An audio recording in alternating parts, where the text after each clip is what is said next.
কখনো যদি আমার মুখের ভিতর থেকে খেজুরের কিছু অংশ লেগে থাকা বিচিটা পড়ে যেত, আমি ঘোড়াটা থামিয়ে দিতাম, পিছনে ফিরে ওই খেজুরটা মরুভূমি থেকে উঠাতাম, তারপর ধৌত করে আমি আবার খেয়ে নিতাম। আল্লাহু আকবার। হোয়াট ইমান! কিরকম মানুষ ছিলেন? মুখের ভিতর থেকে সামান্য খেজুর লেগে থাকা বিচিটা নিচু করত, তিনি ঘোড়া থামাতেন, পিছনে ফিরতেন, মরুভূমি থেকে খুঁজে বের করতেন সামান্য বিচি লেগে থাকা ওই খেজুরটাকে, তিনি ধৌত করে আবার খেয়ে নিতেন। সুবহানাল্লাহ বললেন না? অথচ আমার দেশের এরকম এরকম দুর্নীতিবাজরা ছিল। লিল্লাহে তাকবীর। যুবক, are you ready? Are you ready? Are you ready? লিল্লাহে তাকবীর।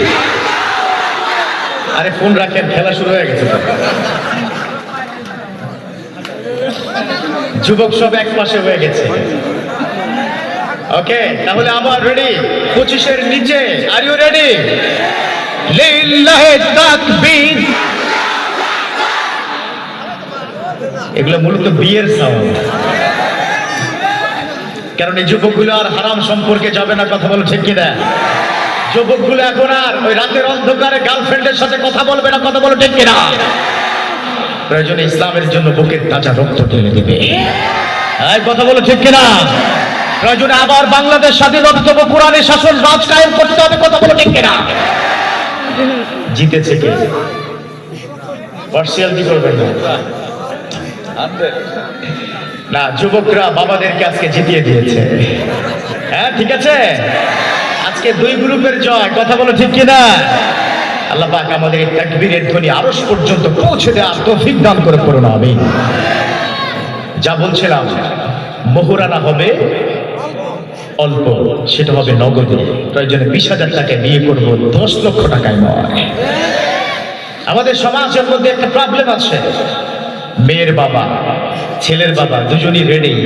বললো বড় ছেলের বিয়ে দিয়েছি, বড় মেয়ের বিয়ে দিয়েছি 10 লাখ টাকায়, কি করে এটা 5 লাখ হয় লিখে দেন, না দিলেও চলবে। এরকম আছে না নেই? এটা বুঝে না একটা যুবক ছেলে, সে হয়তো ছোট্ট একটা চাকরি করে, যার বেতন মাত্র 15,000 টাকা। একটা ছেলে একটা মুদির দোকানে চাকরি করে, অথবা একটা ছেলে একটা অটো রিক্সা চালায়, কি করে তার ওই মোহরানা 10 লাখ টাকা হয়? অথচ মোহরানা আদায় করা ছাড়া যদি কেউ জিন্দেগি পার করে মৃত্যুবরণ করে, বিশ্বনবী বলেছেন দাখালাল্লাহু ফিন্নার, তার স্থান আল্লাহর জাহান্নাম। নাউজুবিল্লাহ পড়েন। সত্য করে বলবেন, এখানে পুরোপুরি মোহরানা আদায় করেছেন কারা? পুরো টাকা পেমেন্ট করেছেন কারা? হাত উঁচু করে দেখান। ইন্না লিল্লাহি। আজকে মা বোনদেরকে ওয়াজের শুরুতে বলতে চাই, ডেফিনেটলি আপনারা শুনছেন আমার কথা, আজকে বাড়ির দরজা বন্ধ করে দিবেন। এই যুবকদের বা এই মানুষের ঢোকার কোনো সুযোগ নাই। মোহরানা যারা আদায় করে নাই, মা বোনদেরকে বলবো দরজা বন্ধ, জানালা দিয়ে হাত ঢুকাবেন, বলবেন আগে মোহরানা দাও, তারপরে ঘরে ঢুকো। খবর আছে আজকে? কি আছে? কি আছে?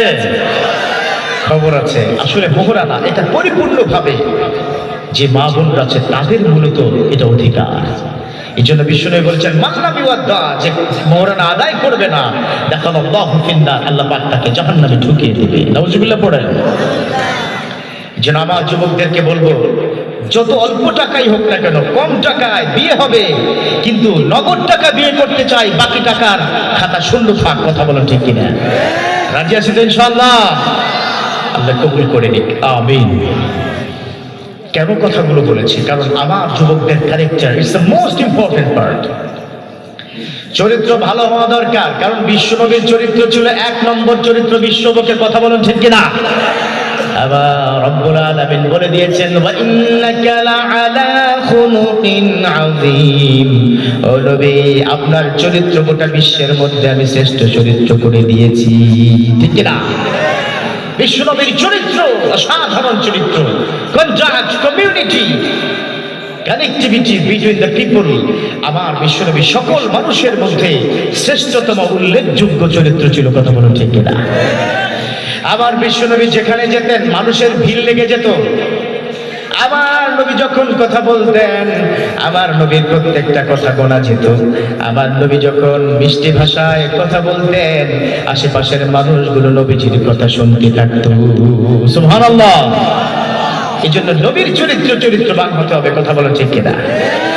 আমার বিশ্ব নবী কতটা রহমত ছিলেন, এই কথা আমার নয়, আমার রব্বুল আলামিন তিনি বলে দিয়েছেন, ওয়ামা আরসালনাকা ইল্লা রাহমাতাল লিল আলামিন।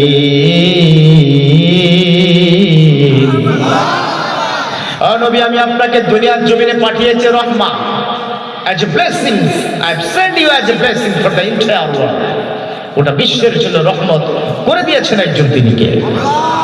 আমার বিশ্ব নবীর মতো সুন্দর চরিত্র হওয়া দরকার আছে না নেই? হতে পারবো তো ইনশাআল্লাহ।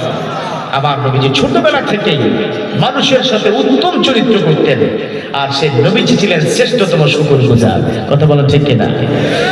আমার বিশ্ব নবী সব সময় পড়তেন আলহামদুলিল্লাহ, আলহামদুলিল্লাহ আলা কুল্লি হাল। আমার নবীজি সব সময় শুকরিয়া জ্ঞাপন করতেন, কারণ তিনি জানেন শুকরিয়া জ্ঞাপন করে দিলে বৃদ্ধি করে দিবেন একজন তিনি কি? আমার বিশ্বনবী চারটা দোয়া করতেন। এক নম্বর দোয়া, আল্লাহুম্মা জাআলনি সাবুরা। দুই নম্বর দোয়া, ওয়াজআলনি শুকুরা। তিন নম্বর দোয়া, ওয়াজআলনি আইনি সাগীরা। চার নম্বর দোয়া, আইনিন নাসি কাবীরা। আল্লাহুম্মা জাআলনি সাবুরা, আল্লাহ আমার ধৈর্যশীল বানান, কারণ ধৈর্যশীল বান্দা আমি হতে চাই। আমি জানি আপনি তো ঘোষণা দিয়েছেন, ইন্নাল্লাহা মা'আস সাবিরিন। ও দুনিয়ার গোলাম, আমি ধৈর্যশীল যারা আছে তাদের সাথেই আছি। সুবহানাল্লাহ। ধৈর্যশীল যারা আছে, those people be patient, I am always with all of them. আমি প্রত্যেকটা মানুষের সাথেই আছি, গোলামের সাথে আছি যারা ধৈর্য ধারণ করবে। বলুন সুবহানাল্লাহ। আমার রব্বুল আলামিন তিনি ঘোষণা দিয়েছেন, وَلَنَبْلُوَنَّكُمْ بِشَيْءٍ مِّنَ الْخَوْفِ وَالْجُوعِ وَنَقْصٍ مِّنَ الْأَمْوَالِ وَالْأَنفُسِ وَالثَّمَرَاتِ وَبَشِّرِ الصَّابِرِينَ।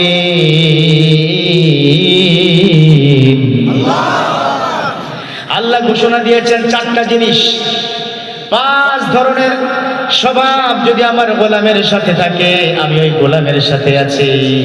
এক নম্বর বিষয়, মিনাল খাউফি ওয়াল জু, ভয় দেখানো, ভীতি সঞ্চার তৈরি করা, সম্পদ নষ্ট করা, সন্তানের বিপদ আপদ দেওয়া, ফসল নষ্ট করা, এই জাতীয় পাঁচটি বিষয় যদি কোনো গোলাম ওই মুহূর্তে ধৈর্য ধারণ করতে পারে, ওই গোলামের কপালে আমি জান্নাতটা লিখে দিব।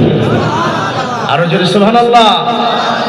এই জন্য বিশ্বনবী ওই কারণেই বলেছেন, আল্লাহুম্মা জাআলনি সাবুরা। আবার দুই নম্বর বলেছেন, ওয়াজআলনি শুকুরা। ও আল্লাহ, আপনি আমাকে শুকরগুজার বান্দা বানান, কারণ আমি জানি শুকরিয়া জ্ঞাপন করলে বৃদ্ধি করে দেন একজন তিনি কি? সাইয়েদনা উসমান রাদিয়াল্লাহু তাআলা আনহু, বুখারীর হাদিস, তিনি একদিন বিশ্বনবীর কাছে এসে বললেন, নবী হে, আল্লাহ আমার এত সম্পদ দিয়েছে আমি কাউন্ট করতে পারছি না, এমনকি এই সম্পদগুলো দৈনিক যে ব্যবসা বাণিজ্য হচ্ছে এটাকে ঠিকঠাক প্রপার ইউটিলাইজ করার জন্য আমার এতটা সময় লেগে যায়, সঠিক সময় নফল নামাজ, নফল ইবাদত সেটা আমি করতে পারি না। নবী হে, আল্লাহকে বলে দেন আমার সম্পদটা যেন আল্লাহ কমিয়ে দেয়। আল্লাহু আকবার পড়েন। কেউ কোনোদিন কি দোয়া করেছেন, আল্লাহ আল্লাহুম্মা আমিন, আল্লাহ তুমি আমার সম্পদ কমিয়ে দাও? কেউ করেছেন? কিন্তু তিনি বলেছেন, নবী হে, আমার এই সম্পদ চাই না, যে সম্পদ আমাকে ইবাদত থেকে দূরে সরিয়ে দেয়। আল্লাহু আকবার। বিশ্বনবী বলেছেন, ঘটনা কি, কেন? তিনি বলছেন, এত সম্পদ লাগবে না, আমার সম্পদ দরকার নাই, আমি আল্লাহকে চাই। আল্লাহু আকবার। অথচ আমরা বলি সম্পদ চাই, ঠিক না? ডান হাতে চাই, বাম হাতে চাই, যেখানে চাই, যেখানে পাই সেখানেই চাই। যে সাইকেল আছে সে চায় মোটর সাইকেল। এক যুবক 100 নাকি ওইটাই যা, কত 100। আবার যার মোটর সাইকেল আছে 2 বছর পর চিন্তা করে যদি 4টা চাকা হতো, আবার চিন্তা করে চারটা চাকা হয়েছে, এবার ল্যাম্বরগিনি ফেরারি দরকার। আবার যাদের ফেরারি হয়ে যায় তারা হেলিকপ্টার চায়, ঠিক না? এদেশে হাজার কোটি টাকার মানুষগুলো আঙ্গুল ফুলে কলা গাছ হয়েছে। এই কথা বলো, ঠিক না? কারণ তারা তো গার্মেন্টসে টাকা মেরে দিয়েছে, এজন্য সুখে আছি আমরা। কথা বলো, ঠিক না? হাজার কোটি টাকার মালিকরা সুখে নয়, সুখে আছে those of people that depend on daily basis income, rickshaw puller, daily basis worker। তারা এই দেশের শান্তিতে আছে, এই হাজার কোটি টাকার মালিকরা সুখে নাই। কথা বলো, ঠিক না? কি করে সুখে থাকবে? ওরা তো মানুষের টাকা মেরে নিয়েছে, ওরা তো গার্মেন্টসের টাকা 3 মাসের বেতন দেয় নাই। কথা বলো, ঠিক না? মানুষের বদদোয়ায় ওর রাত্রেবেলা ঘুম হয় না। অথচ আমার দেশের যারা কৃষক, শ্রমিক, দিনমজুর, দুধওয়ালা, দুধ বিক্রেতা, সবজি বিক্রেতা, রিক্সা পুলার, তারা সারাদিন কষ্ট করে 1000 টাকা পকেটে নিয়ে তাজা সবজি কিনে বাড়িতে যায়। বউকে বলে রান্না কর, খাবার দাবার খেয়ে বাচ্চা বউ পোলাপান নিয়ে কাঁথাটা মুড়ো দিয়ে নাক দেখে ঘুমায়, মনে পাশ দিয়ে হেলিকপ্টার যায়। কথা বলে, ঠিক কিনা? অথচ ওই বেটা হাজার কোটি টাকার মালিক 4টা ঘুমের ওষুধ খায়, ওর তো ঘুম হয় না।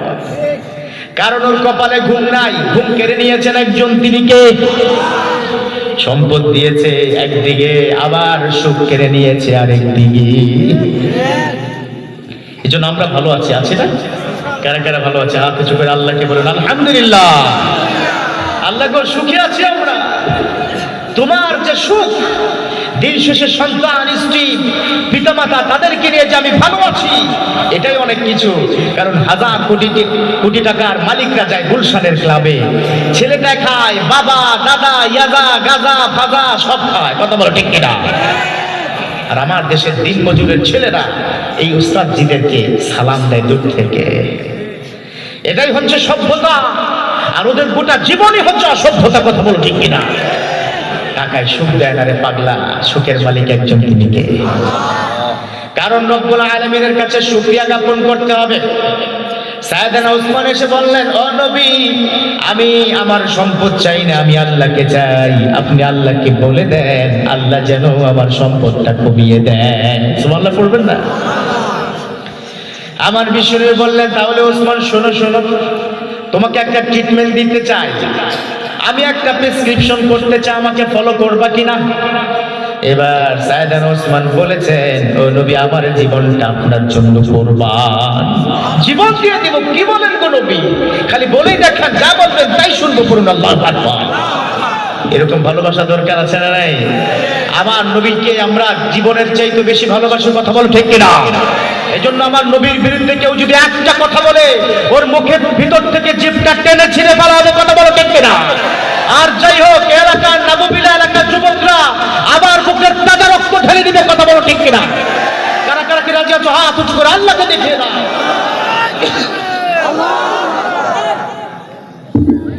কারণ হয়তো যুবকগুলো ঠিক মতো মসজিদে যেতে পারে না, ফজরের সময় কাঁথা মুড়ো দিয়ে ঘুমায়, মা ডাকে ওঠ, আর সে বলে কি, আম্মা তুমি সহ ঘুমাও। এরকম আছে না নাই? কিন্তু এই যুবকগুলো জীবন দিয়ে ইসলামকে ভালোবাসে। কথা বলুন, ঠিক না? সাইয়েদনা উসমান রাদিয়াল্লাহু তাআলা আনহুকে বিশ্বনবী বললেন, তাহলে একটা ফর্মুলা শোনো। ফর্মুলা হলো, তুমি যখন খাবার খাবা তখন তুমি ঘোড়ার পিঠে চড়ে খাবা। তুমি যখন খাবার খেতে মন চাইবে তখন তুমি ঘোড়ার পিঠে চড়ে চড়ে খাবা। ঘোড়া চালিয়ে দিবা, খাবার খেয়ে দিবা। সাইয়েদনা উসমান রাদিয়াল্লাহু তাআলা আনহুকে বিশ্বনবী 1 মাসের ওষুধ দিলেন। কয় মাস? 1 মাস তুমি প্র্যাকটিসটা করবা, তারপরে আমার সাথে বিষয় নিয়ে কথা বলবা। প্রতিদিন তো দেখা হয়, একসাথে নামাজও হয়, কিন্তু এই টপিক নিয়ে কথা বলবা আফটার 1 মান্থ। ডক্টরের কাছে যান না আপনারা? প্রেসক্রিপশন কি লিখে দেয় না? 14 দিনের অ্যান্টিবায়োটিক খাবেন, আবার দেখা করবেন। একইভাবে বিশ্বনবী এই অ্যান্টিবায়োটিক কোর্স দিয়েছেন, যে তোমাকে 1 মাসের একটা অ্যান্টিবায়োটিক কোর্স দিলাম, এভাবে করবে, আমার সাথে দেখা করো, তারপর দেখা যাক কি হয়। সাইয়েদনা উসমান রাদিয়াল্লাহু তাআলা আনহু 1 মাস পরে বিশ্বনবীর সাথে এই বিষয় নিয়ে কথা বললেন। নবীকে বললেন, ও নবী, আপনি আমাকে 1 মাসের যে কোর্সটা দিয়েছিলেন, অ্যান্টিবায়োটিক দিয়েছিলেন, ওটা তো আমি পালন করেছি, কিন্তু ওটা পালন করার পর দেখলাম গত 1 মাস আগে যা সম্পদ ছিল বর্তমানে তার 3 গুণ বেশি সম্পদ। আল্লাহু আকবার। কি ওষুধ দিলেন গো নবী? ভাবছিলাম রোগ কমবো, এদিকে রোগ কি বাইরে গেছে গা, 3 গুণ বেড়ে গেছে। পড়েন আল্লাহু আকবার। বিশ্বনবী জিজ্ঞাসা করলেন, ওসমান কেমনে তুমি পালন করছো, ওষুধটা খাইছো কেমনে? সাইয়েদনা ওসমান বললেন, ও নবী আপনি তো বলেছিলেন আমি যেন ঘোড়ার পিঠে চড়ে খাবার খাই। আমি যখন ঘোড়ার পিঠে উঠতাম তখন আমি খাবার খাওয়া শুরু করতাম। আমি রুটি খেতাম, খেজুর খেতাম। কখনো যদি আমার মুখের ভিতর থেকে খেজুরের কিছু অংশ লেগে থাকা বিচিটা পড়ে যেত, আমি ঘোড়াটা থামিয়ে দিতাম, পিছনে ফিরিয়ে ওই খেজুরটা মরুভূমি থেকে উঠাতাম, তারপর ধৌত করে আমি আবার খেয়ে নিতাম। আল্লাহু আকবার। হোয়াট ইমান! কিরকম মানুষ ছিলেন? মুখের ভিতর থেকে সামান্য খেজুর লেগে থাকা বিচিটা নিচু করত, তিনি ঘোড়া থামাতেন, পিছনে ফিরতেন, মরুভূমি থেকে খুঁজে বের করতেন সামান্য বিচি লেগে থাকা ওই খেজুরটাকে, তিনি ধৌত করে আবার খেয়ে নিতেন। সুবহানাল্লাহ বললেন না? অথচ আমার দেশের এরকম দুর্নীতিবাজরা ছিল, সেরাটনে যেত, এক কামড় সামান্য গোস্ত খেয়ে হাড্ডি সহ গোস্তটা ফেলে রেখে দিত। কথা বলে ঠিক কিনা? কারণ এই টাকা তো ওর টাকা না, এই টাকা তো মানুষের পকেটের টাকা। কথা বলুন ঠিক কিনা? ওর তো মায়া লাগবে না। আর যদি আমরা যারা হুজুর আছি, আমরা সেরাটনে যাই, সোনার গায়ে যাই, কিন্তু আলহামদুলিল্লাহ বিশ্বনবীর সুন্নত তরিকা মতে আমরা চেটে পুটে খাই। এটাই হচ্ছে আমার নবীজির সুন্নত। কথা বলুন ঠিক কিনা? আর তারা আমাদের দূর থেকে হাসে আর বলে খ্যাত যায়। খ্যাত কি বলে? খ্যাত। হুজুর তো বুঝে না, আয় মোল্লা কি বুঝে? হ্যাঁ, এই কথাগুলো বলে থাকে। অথচ খ্যাত কিন্তু আমরা নয়, খ্যাত হচ্ছে তোমরা। দেখা হবে হাসরের মাঠে। কথা বলো ঠিক কিনা? এবার বিষ্ণু বললেন, উসমান তোমার ওষুধ দিলাম একরকম, খাইছো আরেক রকম। আমি চেয়েছিলাম তুমি যখন ঘোড়া চালিয়ে খাবার খাবা, তোমার মুখের ভিতর থেকে যখন খেজুরটা ছুটে যাবে, এটা যখন অপচয় হতে থাকবে, আল্লাহ রাগ করে তোমার সম্পদটা তখন কমিয়ে দিবি। সুবহানাল্লাহ পড়লেন না? আমার নবী, he is the father all of the Messenger, he is the father all of the doctor of the world. পৃথিবীর সকল ডাক্তারের আব্বা হচ্ছে আমার নবী। কথা বলো ঠিক কিনা? He is the father all of the scientist in the world. সকল সায়েন্টিস্ট, সকল বিজ্ঞানীদের বাবা হচ্ছে আমার নবীজি। কথা বলুন ঠিক কিনা? বিশ্বনবী ভেবেছিলেন ওসমান অপচয় করবে, আর অপচয়কারী হলো শয়তানের কি? ইন্নাল মুবাযযিরিনা কানু ইখওয়ানা শায়াতিন। আমার রব্বুল আলামিন বলে দিয়েছেন, যারা অপচয় করবে তারা শয়তানের ভাই। যেই ঘরে অপচয় হয় ওই ঘরে আল্লাহর রহমত কমে যায়। এই অপচয়ের ক্ষেত্রে গ্রামে হয়তো খুব কম হয়, বাট শহরে মা বোনরা দরকার অল্প একটু গোশত রান্না করে 2 কেজি, হিসেব করে ভাত রান্না করে না, হিসেব করে তরকারি রান্না করে না, যার কারণে তরকারিও নষ্ট হয়, ভাতও নষ্ট হয়, আর সেই সাথে সাথে আল্লাহর গজব নাজিল হয়। কথা বলুন ঠিক কিনা? অপচয় করা যাবে না। বিশ্বনবী বলেছেন, উসমান আমি ভেবেছিলাম তুমি যদি অপচয় করো আল্লাহ তোমার সম্পদ কমিয়ে দিবে। সাইয়েদনা উসমান চোখের পানি ফেলে দেয়, চোখের পানি ছেড়ে ছেড়ে বললেন, ও নবী, ও আমার কলিজার টুকরা নবী গো, যে আল্লাহ আমার সম্পদ দিয়েছেন, আমি সে আল্লাহর সাথে কিভাবে গাদ্দারি করি গো নবী? আল্লাহ দিয়েছেন সম্পদ, Almighty has given us a lot of matters.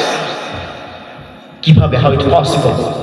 কিভাবে আমি আল্লাহ না শুকরিয়া করি? নবী হে, এজন্য সামান্যটুকু খেজুরের বিচি থেকে খেজুর এটাও আমার মুখ থেকে ছুটে যাবে না। আল্লাহু আকবার। বিষ্ণু বললেন, ও ওসমান, তোমার সম্পদ তো কমবে না, বরং কিয়ামত পর্যন্ত তোমার সম্পদ রব্বুল আলামিন বাড়াতেই থাকবে। সুবহানাল্লাহ পড়েন। শুনলে অবাক হয়ে যাবেন, এখনো সাইয়েদনা ওসমান রাদিয়াল্লাহু তাআলা আনহুর নামে সৌদি আরবে ব্যাংকের অ্যাকাউন্ট আছে। সুবহানাল্লাহ পড়লেন না? এখনো আছে। এখনো 1 লক্ষ খেজুর গাছ বিশিষ্ট বিশাল একটা বাগান আছে সাইয়েদনা ওসমান রাদিয়াল্লাহু তাআলা আনহুর নামে। সুবহানাল্লাহ পড়লেন না? এই জন্য শুকরিয়া যদি জ্ঞাপন করেন তাহলে বৃদ্ধি করে দিবেন একজন তিনিকে। এসো না আল্লাহর নামে গান গাই, এসো না মন প্রাণ জুড়াই, এসো না মন প্রাণ জুড়াই। আল্লাহু আকবার বলো, আল্লাহু আকবার। সবে আল্লাহু আকবার বলো, আল্লাহু আকবার বলো, আল্লাহু আকবার বলো। ও মধুর নামটি মেটায় হতাশার জ্বালা, ও নামে পড়ো গলেতে মালা। আল্লাহু আকবার। ও মধুর নামটি মেটায় হতাশার জ্বালা, ও নামে পড়ো গলেতে মালা। ও নামের তুলনা হবে না, হবে না, ও নামের হবে না, হবে না, তুলনা নাই, নাই, নাই। আল্লাহু আকবার বলো, আল্লাহু আকবার বলো, আল্লাহু আকবার বলো, আল্লাহু আকবার বলো, আল্লাহু আকবার। যে নামে ইব্রাহিমের আগুন হলো পানি, ডাকার মতো ডাকলে খোদা সারা দিবেন তিনি রে মন, সারা দিবেন তিনি। ঠিক না? যে মধুর নামটি নিলে হৃদয় হাসে, যে মধুর নামে সুখ নেমে আসে। ঠিক না? যে মধুর নামটি নিলে হৃদয় হাসে, যে মধুর নামে সুখ নেমে আসে। এ নামের তুলনা মিলে না, মিলে না, যে নামের তুলনা মিলে না, মিলে না, তুলনা নাই, নাই, নাই। আল্লাহু আকবার বলো, আল্লাহু আকবার, আল্লাহু আকবার বলো,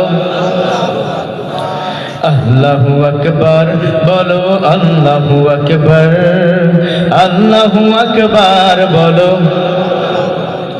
আমার বিশ্ব নবী 3 নম্বরে যে দোয়াটা করেছেন, ওয়াজআলনি আইনি সগীরা, ও আল্লাহ আপনি আমাকে আমার চোখে ছোট বানান, ওয়া আইনুন নাসি কাবীরা, আপনি মানুষের চোখে আমাকে বড় বানান। আল্লাহ আপনি আমার চোখে আমাকে কি বানান? ছোট বানান। কিন্তু সমাজের মধ্যে মানুষ দাম্ভিকতা অহংকার এত বেশি হয়ে গেছে, মাটিতে পা পড়ে না। এরকম আছে না নেই? এই এলাকায় নেই? হ্যাঁ, সামান্য একটু টাকা পয়সা হলেই ওর চেহারার দিকে তাকিয়ে কথা বলা যায় না, অথচ ভুলে যায় না ও কিন্তু নাপাক রক্ত দিয়ে নাপাক পানি থেকে তার তৈরি। কথা বলো ঠিক কিনা? অহংকার একমাত্র আল্লাহকেই মানায়। ইন্নাল্লাহা লা ইউহিব্বুল মুতাকাব্বিরিন, আমার রব্বুল আলামিন বলে দিয়েছেন অহংকারকারীকে আল্লাহ পছন্দ করে। অথচ সমাজের রন্ধ্রে রন্ধ্রে অহংকার। আমার ক্ষমতা আছে, আমি তাকে ওই জমি থেকে তাড়িয়ে দেব। আমার ক্ষমতা আছে, ওর গরু পিটিয়ে মেরে ফেলবো। আমার ক্ষমতা আছে, জমি দখল করব। অথচ বুঝে না পৃথিবীটা ক্ষণস্থায়ী। পৃথিবীতে কেউ তো স্থায়ী হয় না, হোক না সে নমরুদ কে বা ফেরাউন, কেউ ভবে চিরদিনই রয় না। ঠিক না? 16 বছর ধরে স্বৈর শাসকরা ক্ষমতায় ছিল। 2042 পর্যন্ত এই প্ল্যান সেই প্ল্যান, কিন্তু 7 মিনিটের মধ্যে দেশ থেকে হয়েছে। কথা বলো ঠিক না? কি ভেবেছিল? কত প্ল্যান, কত প্রোগ্রাম আমাদের চোখে ধুলো দিয়েছে। আলেম ওলামাকে নির্যাতন করেছে। কথা বলো ঠিক কিনা? আল্লামা সাঈদী, মরহুম শহীদ আল্লামা সাঈদীকে ইনজেকশনের মাধ্যমে তাকে শহীদ করা হয়েছে। তার বিচার বাংলার জমিনে এনে করতে হবে। কথা বলো ঠিক কিনা? বহু মানুষকে, বহু ওলামায়ে কেরামকে আয়না করে রেখেছে, প্লাস দিয়ে লোক উঠিয়ে ফেলেছে, কত কিছু করেছে। কিন্তু আল্লাহর মাই দুনিয়ার মাই। আল্লাহ যখন ধরবে তখন পালাবার জায়গা থাকবে না। প্রয়োজনে ফখরুল সাহেবের বাসায় গিয়ে থাকবো। হ্যাঁ, কি বলে না? কোথায় ফখরুল সাহেব আর কোথায় তার বাসা? এরকম আছে না নেই? মনে রাখতে হবে, আমার আল্লাহ ধরে ধরে ধরে না, ধরলে কিন্তু একদম দেখিয়ে দিয়েছে আল্লাহ। কারণ আলেমরা এই কপালটা তাহাজ্জুদের সময় সেজদাতে কান্না করেছে, আরশ কেঁপে গেছে। এজন্য চিরতরে প্রায় হয়ে গেছে। বাংলাদেশে চোখ তুলে মুখ খুলে আসার মতো সুযোগ নাই। কথা বলেন ঠিক কিনা? আগের মতো আর অনুমতি প্রয়োজন হবে না কোরআনের মঞ্চের জন্য। আগে গিয়ে থানায় আলেমরা বসেছিল, অনুমতি দেয় নাই, এখন আমরা প্রয়োজনে তাদেরকে অনুমতি দিব। কথা বলেন ঠিক কিনা?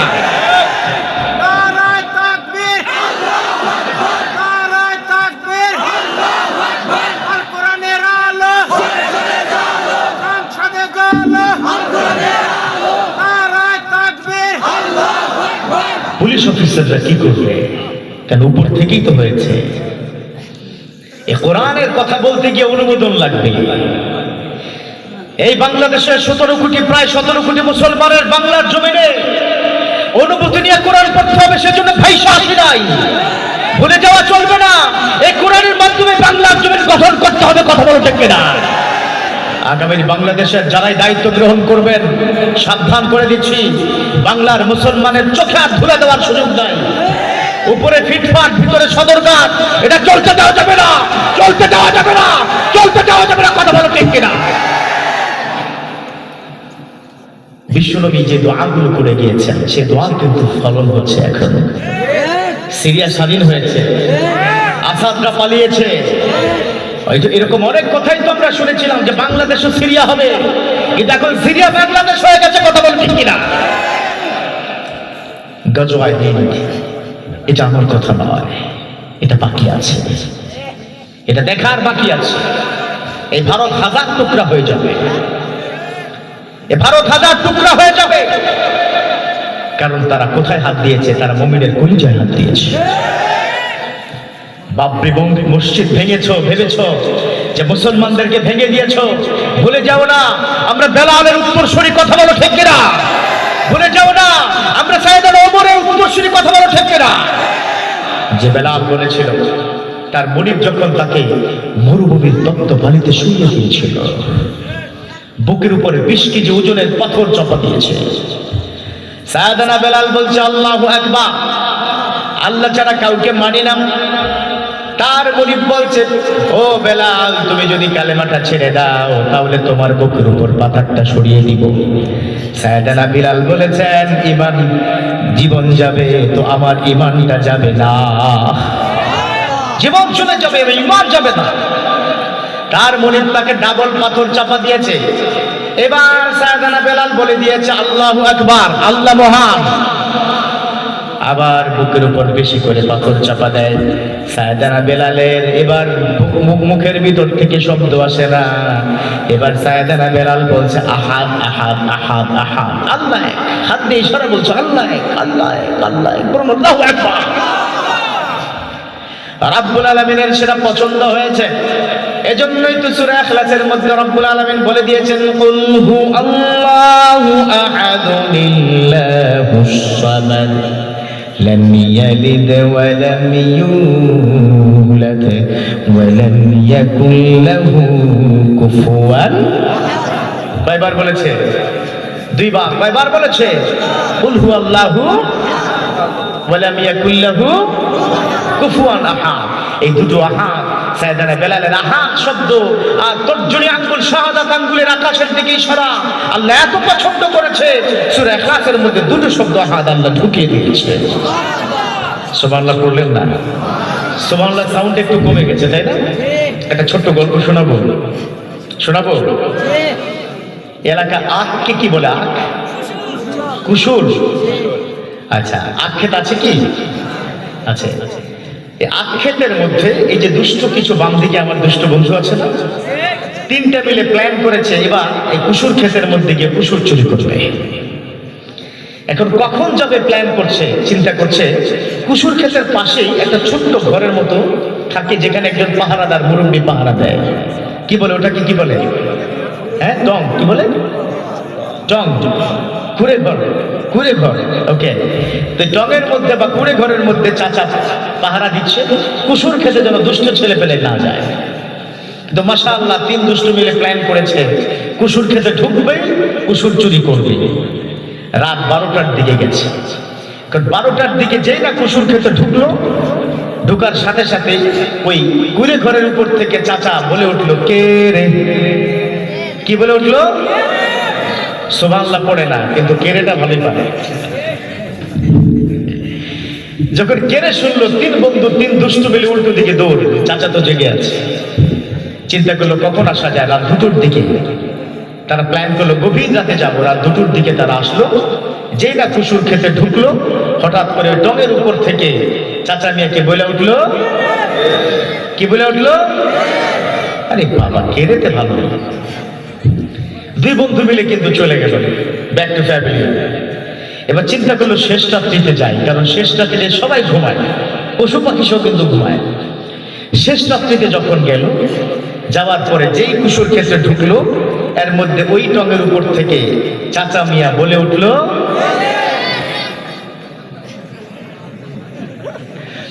এখন তিন দুষ্ট চিন্তা করলো, এর মধ্যে একটা দুষ্ট আছে, তিনটার মধ্যে একটা বড় দুষ্ট আর কি। চিন্তা করলো ঘটনা কি, 12টার দিকে গেলাম তখনও কে রে, যখন 2টোর দিকে গেলাম তখনও চাচা বলে কে রে। শেষ রাত্রিতে সব ঘুমায়, চাচা কি ঘুমায় না? ওই বেটা তখনও কেড়ে কেড়ে করতেছে, ঘটনা কি। এখন ওই যে টঙের উপরে উঠলো, ওই যে দুষ্ট ছেলে, সে গিয়ে যখন জানালাটা ধাক্কা দিল, আহা, ধাক্কা দিয়ে দেখলো, আহা, চাচা মিয়া তো মূলত জায়গা জায়গা কেড়ে কেড়ে কয় না, চাচা তো শুয়া শুয়া ঘুমের মধ্যে কইতেছে কে রে কে। চাচা চিন্তা করলো এত কষ্ট করে কুসুর খেতে জেগে থেকে পাহারা দেওয়ার দরকার কি, এজন্য ঘুমের একটা প্র্যাকটিস কইরা এই সিস্টেমে শুরু করলো, কে রে কে রে। সারা রাতে এই কাম করে চাচা। এখন ওই যে তিন দুষ্টর মধ্যে বড় দুষ্টটা, ওর মাজার মধ্যে ছিল একটা গামছা। এখন চাচার কেড়ে কেড়ে তো মেজাজ খারাপ, চাচা তুমি 3বার জ্বালাইছো, 3বার কি আমরা ফিরে গেছি। এবার মাজার গামছাটা খুইলা চাচার মুখের মধ্যে কি ঢুকিয়ে দিছে। ওই বেটার মুখ থেকে তো এখন আর কেড়ে কেড়ে বের হয় না, কেড়ে কেড়ে বের হয়। চাচা মিয়া শুয়া শুয়া এরকম করে আর কেড়ে কেড়ে কিন্তু বের হচ্ছে না। যাই হোক, এই ফাঁকে ওরা নিচে নেমে কুসুরগুলো চুরি করেছে, করে ভেঙেছে। কি দিয়ে বাঁধবে? এটা বাঁধতে হবে না? ওই যে দুষ্ট ছেলের মাথায় বুদ্ধি আসতো, আমার কাছে তো একটা গামছা ছিল, গামছা দিয়ে তো বাঁধতে পারতাম, চাচার কাছ থেকে গামছাটা নিয়ে আসি।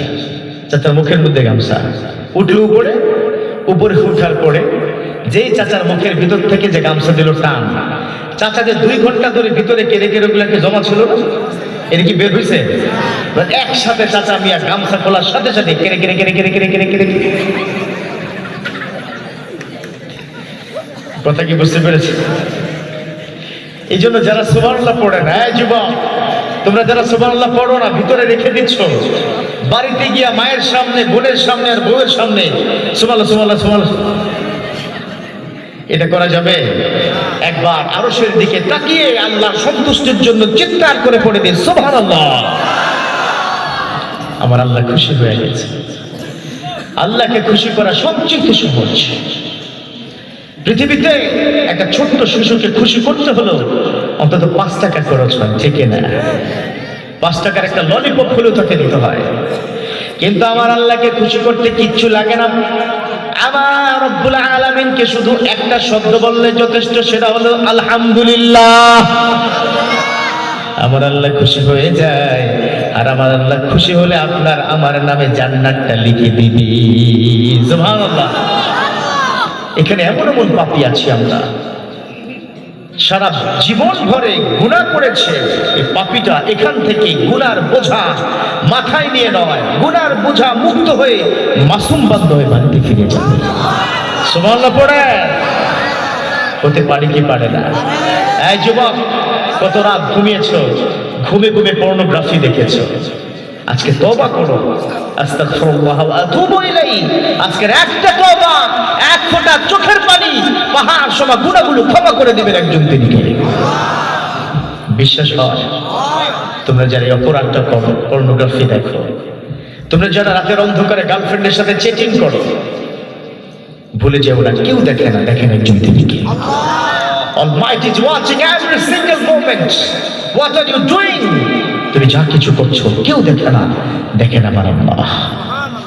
ভুলে যাও না যুবক, তুমি একদিকে খারাপ ভিডিও দেখো, অন্যদিকে তোমার কোনো বন্ধু, তোমার সমবয়সী কোনো বন্ধু ওই রাতের অন্ধকারে অন্যদিকে তার প্রাণটা আল্লাহর কাছে চলে যায়।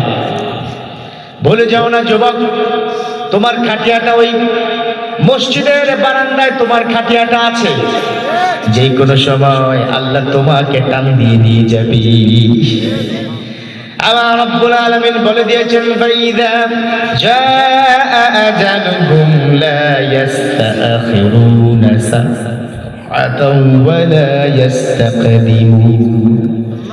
যখন তোমার মৃত্যু ঘন্টাটা বেজে যাবে, যখন তোমার সময় হয়ে যাবে, তোমাকে মুহূর্তের মধ্যে ছো মেরে নিয়ে যাবে। লা ইস্তাখিরুনা সাআ, এক মুহূর্ত আগে নয়, এক মুহূর্ত পরও তুমি দুনিয়াতে থাকতে পারবা না, ঠিক কি না? লা ইস্তাখিরুনা সাআ, এই যে কোরআনের আয়াত, সাআ মানে কি জানো? এই প্রিয় যুবক শোনো, সাআ শব্দের ব্যাখ্যা হচ্ছে একটা সেকেন্ডকে 1000 টুকরা করলে যতটুকু সময়, ততটুকু সময়ও তুমি পৃথিবীতে থাকতে পারবে না। পড়ুন আল্লাহু আকবার। কি দুনিয়া করছে আমাকে তো আল্লাহর কাছে যেতে হবে। রব্বুল আলামিন বলেন, কুল্লু নাফসুন যায়িকাতুল মাউত সুম্মা ইলাইনা তুরজাউন। প্রত্যেকটা মানুষকে, everybody have to take the test of the death. প্রত্যেকটা মানুষকে মৃত্যুর স্বাদ গ্রহণ করতে হবে। সুম্মা ইলাইনা তুরজাউন, যখন তার সময় ফুরিয়ে যাবে তখন আল্লাহর কাছে ফিরে যেতে হবে। whenever the time is up he has to back to Lord, ঠিক কি না? হায়রে মানুষ রঙিন ফানুস, দম ফুরাইলে ঠুস, তবুও তো কাহারো নাই একটুখানি হুঁশ। হায়রে মানুষ রঙিন ফানুস, ঠিক কি না? কখন মৃত্যু চলে আসবে আমরা জানি না। এজন্য মৃত্যুর আগে মৃত্যুর সামানা প্রস্তুত করতে হবে। আমার বিশ্বনবী বলে দিয়েছেন, মুতওয়ান কাবলা তামুত। ও আমার সাহাবারা, ও আমার উম্মত, শোনো শোনো, মুত তোমরা মরে যাও, আর কাবলা তামুত, মরার আগে মরো। মরার আগে কি মরা যায়? কিন্তু এর মানে কি, এর অর্থটা কি? What's the meaning of this one? বিশ্বনবী বলে দিয়েছেন, মুত তোমরা মরে যাও মানে মৃত্যুর প্রিপারেশন নাও। আর কাবলা তামুত, মরার আগে মরার জন্য প্রস্তুতি নাও। কখন তোমার মৃত্যুর ঘন্টা বেজে যাবে তুমি তো জানো না, কারণ মৃত্যুর সময় যখন ফুরিয়ে যাবে তখন আমাদের দুনিয়াতে থাকার কোনো সুযোগ নাই, ঠিক না? সুযোগ আছে? মৃত্যু চলে আসবে যে টাইমে, এক সেকেন্ড আগেও হবে না, পরেও হবে না। সাইয়েদনা সুলাইমান আলাইহিস সালামের উজির, তিনি সাইয়েদনা সুলাইমানের সামনে বসা। আল্লাহ বলে দিয়েছেন, আজরাইল সুলাইমানের উজিরের জান কবজ করবা ওই দ্বীপের মধ্যে। তিনি তাকিয়ে দেখেন গোটা বিশ্বের মধ্যে ওই কোন দ্বীপের মধ্যে সুলাইমানের উজির নাই। দ্বীপের মধ্যে যাও, দ্বীপে গিয়ে তার জান কবজ করো। সময় আছে মাত্র 2 মিনিট। সময় আছে কয় মিনিট? 2 মিনিট। হঠাৎ করে আজরাইল তাকিয়ে দেখলেন যে উজির ওই দ্বীপের মধ্যে যার জান কবজ হবে সে তো দ্বীপে নাই, সে আছে সুলাইমানের সামনে বসা। তিনি এবার মানুষ রূপে তার সামনে গিয়ে বসলেন। সাইয়েদনা আজরাইল মানুষের মতো চেহারায় তার সামনে গিয়ে বসলেন এবং তার দিকে বড় বড় চোখ করে তাকালেন। তাকিয়ে কিছুক্ষণের মধ্যে তিনি সেখান থেকে উঠে চলে গেলেন। এবার উজিরের কলিজার মধ্যে তো পানি নাই। এবার তিনি বললেন, ঘটনা কি আল্লাহর নবী? ও আল্লাহর নবী সুলাইমান, এই লোকটাকে তো কোশ্চেন কেন আমি দেখি নাই, আপনি কখনো দেখছেন নাকি যে আমার দিকে বড় বড় চোখ করে তাকিয়েছে? যে মানুষটা এসেছে সে তো এলাকার কেউ না, আপনি কি দেখেছেন কখনো? আমি তো দেখি নাই। আল্লাহর নবী সুলাইমান তার জানা আছে কি নাই? তিনি চিনতে পারে নাই। তিনি বললেন, শোনো শোনো, সে তো কোনো মানুষ নয়, সে হলো আল্লাহর মালাকুল মউত। সে যখন কারো দিকে তাকাবে মনে রাখতে হবে তার সময়টা শেষ হয়ে গেছে। এবার সুলাইমানের উজির বলল, নবী হে, মরতে চাই না, এখনই মরতে চাই না। মেয়ের বিয়ে দেওয়ার টাইম এখনো হয় নাই, এখনো বাচ্চা কাচ্চা ছোট, আমি এই মুহূর্তে মরতে চাই না। আপনার একজন জিনকে বলে দেন আমাকে যেন দূরে কোনো দ্বীপে নিয়ে আসে যেখানে আমাকে আজরাইল পাবে না। সাইয়েদনা সুলাইমান মুচকি মুচকি হাসে, বলল, অসুবিধা নাই, আমি জিনকে বলে দিচ্ছি তোমাকে দ্বীপে নিয়ে দিয়ে আসুক। এই ফাঁকে যখন আজরাইল আলাইহিস সালাম তিনি দেখলেন যে তার সময়টা শেষ মুহূর্তে চলে এসে মাত্র 30 সেকেন্ড আছে। কয় সেকেন্ড? 30 সেকেন্ড সময় আছে। তিনি চিন্তা করলেন আমার আর সময় না, যে আল্লাহ বলেছেন দ্বীপে যান কবজ হবে, সে আল্লাহ তাকে দ্বীপে নিয়ে যাবে। আল্লাহু আকবার। সাইয়েদনা সুলাইমানের উজিরকে নিয়ে যখন দ্বীপে পৌঁছাবে, তার 30 সেকেন্ড আগে আজরাইল তিনি দাঁড়িয়ে আছেন। তিনি এখান থেকে কাউন্টডাউন করছেন। কাউন্টডাউন বুঝে তো যুবক? কাউন্টডাউন হচ্ছে 30, 29, 28, 27 এবং কাউন্টডাউন হচ্ছে। করতে করতে এবার 10 চলে আসলো। 10, 9, 8, 7, 6, 5, 4, 3, 2 বলার সাথে সাথে উজির সামনে আসলো। সাথে সাথে 1 টাইম ইজ ওভার। উজিরের জানটা কবজ হয়ে গেল। আল্লাহু আকবার। উজির চেয়েছিল মরতে না, চেয়েছিল বাঁচতে, কিন্তু উজিরকে বাঁচিয়ে রাখার কোনো সুযোগ। এই জন্য যুবক তোমাদেরকে বলছি, এটা ভাবার কোনো সুযোগ নাই। বাবা 80 বছর বয়স হায়াত পেয়েছে, চাচা পেয়েছে 70 বছর, মিনিমাম তো আমি 60 বছর পাবো, এরকম ভাবার সুযোগ আছে? এজন্য সব সময় মরার প্রস্তুতি নেওয়া দরকার আছে না নাই? আমরা তো জানি না কখন আমাদের মৃত্যু চলে আসবে। এই জন্য মৃত্যুর আগে মৃত্যুর সামানা দরকার আছে নাই? নেই? এই যুবক, ক্ষমতা দেখাবা না। আজকে তোমার শক্তি আছে ভুলে যাও না, তোমার চাচা তোমার বাবারও একসময় শক্তি ছিল। খবরদার, যারা সিনিয়র আছে, মুরব্বী আছে, গুণীজন আছে, এলাকার যারা রয়েছেন শিক্ষক, তাদেরকে সম্মান করবো। কথা বলো ঠিক কিনা? আমার যুবকগুলো যদি ঠিক হয়ে যায়, ঠিক হয়ে যাবে আমার সোনার বাংলাদেশ। আমার যুবকগুলো যদি এক হয়ে যায়, হাতে হাত মিলিয়ে নেয়, এই কোরআনের শাসন বাংলার জমিনে কায়েম করা ছাড়া কোনো সুযোগ নাই। কথা বলো ঠিক কিনা? তবে সেই সাথে মা বোনদেরও কিন্তু একটা কর্তব্য আছে, আছে না নাই? আমার মা বোনদেরকে নিয়ে বিশ্বনবী একটা হাদিস বলে দিয়েছেন, তাদের জান্নাতে যাওয়া সহজ। মা বোনদেরকে বলে দিতে চাই, আপনাদের জান্নাতটা সবচাইতে সহজ।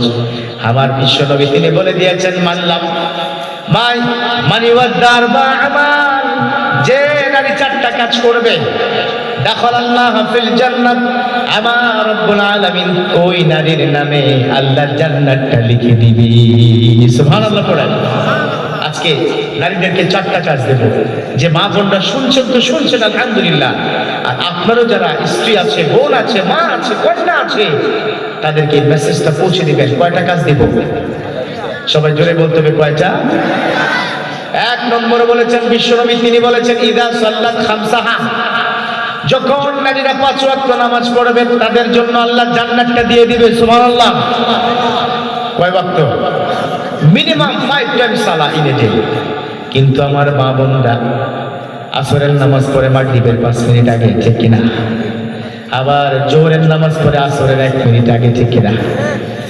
অথচ বিশ্বনবী বলে দিয়েছেন, আসসালাতু আলা ওয়াক্তিহা সাল্লু কামা রাআইতুমুনি উসাল্লি, নামাজ হবে সময় মতো। আর আমি যেমন নামাজ পড়েছি, আমার দেখা দেখি তোমরা নামাজ পড়ে দাও।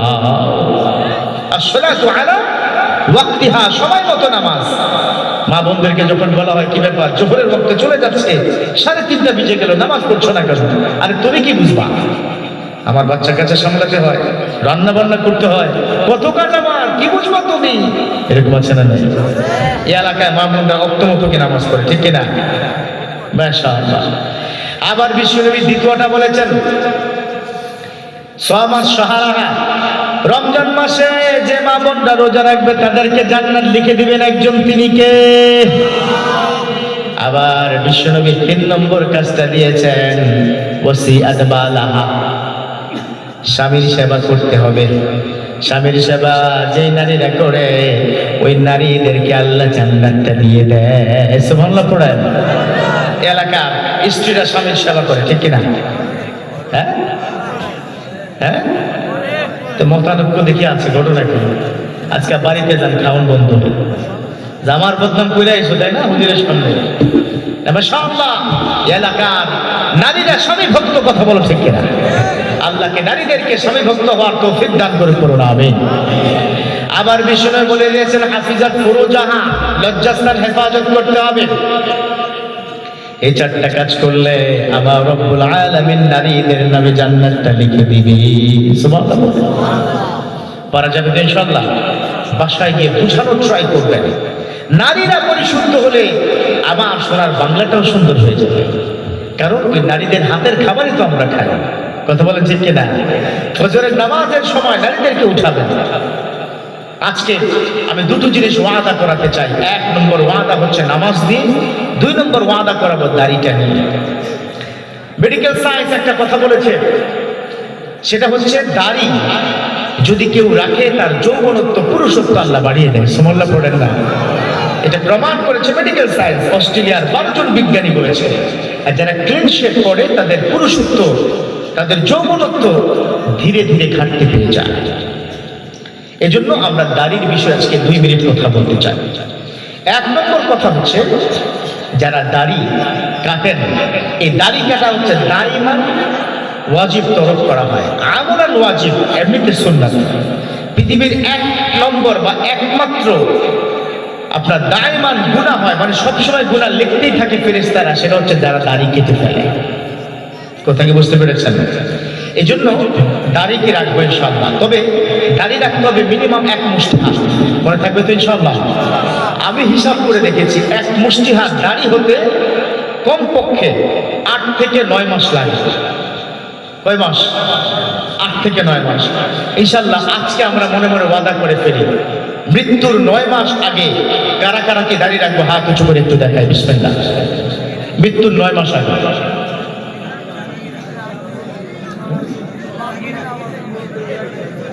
মাশাআল্লাহ। তাহলে এখানে গ্যারান্টি আছে কয়েকজনের যে মৃত্যুর 9 মাস আগে রাখবে, তার মানে তিনি মিনিমাম 9 মাস বাঁচবেন। এই সুযোগ আছে? হ্যাঁ, আমি কি বলেছিলাম? ইযা জা আজালুহুম লা ইস্তাখিরুনা সাআ ওয়া লা ইস্তাকদিমুন। মৃত্যু ঘন্টা বেজে গেলে মুহূর্তে শেষ। এজন্য এটা চিন্তা করা যাবে। তাহলে মৃত্যুর আগে এর মানে হচ্ছে আজকে রাতেই আমাদের চিন্তা করতে হবে ইনশাআল্লাহ তাআলা বাকি জিন্দেগিতে দাড়িটা রেখে দেব। আমরা কি রাজি আছি তো ইনশাআল্লাহ? রাজি আছি কারা কারা হাত উঁচু করে আল্লাহকে দেখিয়ে দেন। লিল্লাহি তাকবীর। এবার আসে নামাজ দিয়ে। এবার যুবকদের থেকে আমি দাঁড় করাবো। আমার কলিজার টুকরা যুবক, তারা কিন্তু আজকে মনে মনে কি নিয়ত করে ফেলেছে, আজকে গিয়ে ব্লক মারবা। আজকে গিয়ে ব্লক, কোনো সম্পর্ক নাই, সম্পর্ক কাটা।